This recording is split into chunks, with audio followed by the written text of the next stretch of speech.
Chaque jour, Alain retrouve ses voisins pour faire le point. Il est technicien, ses amis sont agriculteurs. À Notre-Dame-des-Landes, on s'inquiète. Quelle maison a été évacuée aujourd'hui? Quelle autre est détruite? Ce matin, une nouvelle maison est démolie pour les besoins du chantier de l'aéroport. Le projet doit s'étendre sur 1700 hectares.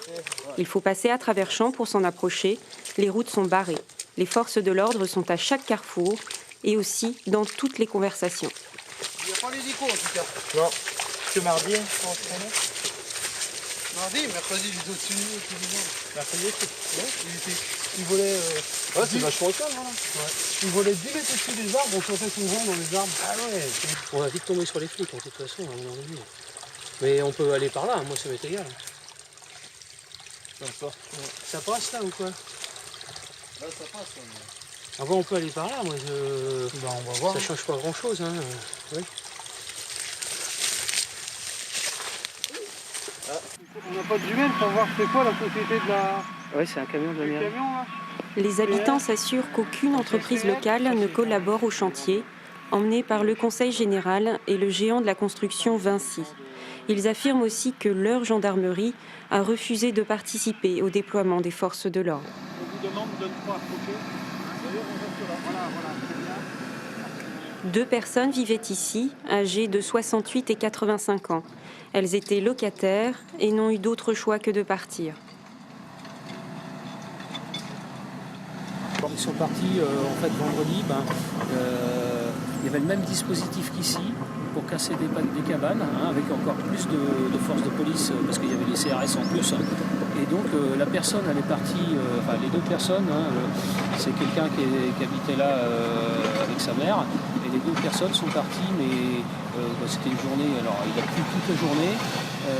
Les gens de chez Vinci sont venus pour charger les meubles dans les camions. Et puis les flics étaient partout autour, ils sont partis dans, moi je trouve que Bonjour l'ambiance. Oui voilà c'est ça, dans une sérénité. Moi partir dans des conditions comme ça, enfin ils n'ont pas vraiment choisi, hein, ils ont accepté de partir, mais enfin bon, de toute façon, voilà. Moi je serais jamais parti dans des conditions comme ça. Déjà ils devaient partir, on leur avait dit mardi, et mardi ça n'a pas été possible parce que vu que c'était la guerre ici, et ben on leur a dit peut-être vendredi. Donc peut-être vendredi, ils ne savaient encore pas sûr, et puis vendredi ils ont déboulé, puis allez, hop, tout le monde dans le camion, et puis aujourd'hui, lundi, voilà, hop, plus de maison. Faut pas traîner. Hein. Mardi, c'était la guerre, dit Alain. C'était le premier jour des expulsions des activistes qui occupent la zone à défendre, la ZAD. Plusieurs centaines de gendarmes et de policiers ont pris possession des cabanes et des maisons squattées, comme celle-ci autrefois. Vishnu occupait cette maison, il en trie maintenant les décombres et se fait aider par 2 bénévoles nantaises de passage à Notre-Dame-des-Landes. Des beaux matériaux, il y a une époque de précarité du logement et de demande. Alors Ça de peut être précarité du intéressant. logement, entrer dans la période de trêve hivernale, Ouais. période de crise Ouais. du logement et tout. Ouais. Ils accumulent, dehors. ils accumulent. Voilà, faire un aéroport à 1 milliard. Rester, reconstruire, ce militant est revenu dès le lendemain de son expulsion. Sa détermination est intacte. Pour pas lâcher l'endroit, Pour reconstruire ? pour tenir, voilà. Sachant que je sais très bien que je suis en infraction sur le territoire d'AGO, etc. Mais bon, j'ai du mal à croire qu'on mette les gourmettes pour une forme de résistance comme celle-là, quoi. Bon, évidemment, c'est pour que les gens gardent leur maison, pour que les paysans gardent leur ferme. Ah oui, très bien. Mais ce serait ailleurs, ce serait pareil. Et puis là, le projet d'aéroport, il n'a pas de raison d'être. Il y a un aéroport. Il y a des gens dans d'autres régions qui se disent pourquoi ils ne veulent pas d'aéroport. Mais parce qu'il y en a un déjà, il n'y a pas besoin d'en faire un autre. Et qu'on peut l'améliorer là. Oui, et puis qu'il est loin d'être saturé. En fait, dans les années 60, il y a quelqu'un qui a eu l'idée de déplacer l'aéroport au nord de Nantes, de faire un truc gigantesque. Et puis, depuis les années 60, ils cherchent des raisons de le faire. Ils ont eu l'idée, maintenant ils cherchent des raisons de le faire. Alors, ils en trouvent plein, mais ça change tout le temps. La vache rit. C'est ici que les militants viennent se restaurer. C'est ici qu'ils se retrouvent pour délibérer en assemblée générale et décider de la suite de l'occupation. Là, depuis que les expulsions ont commencé, donc mardi dernier, la résistance s'organise, et s'organise bien, je veux dire. Les détails techniques du froid, ça reste des détails techniques. Nous, sur le fond, on va rester, les occupations continuent malgré les expulsions. Donc la vie s'organise, j'ai envie de dire comme avant, comme elle s'est toujours organisée sur la ZAD depuis que les occupations ont commencé il y a 5 ans.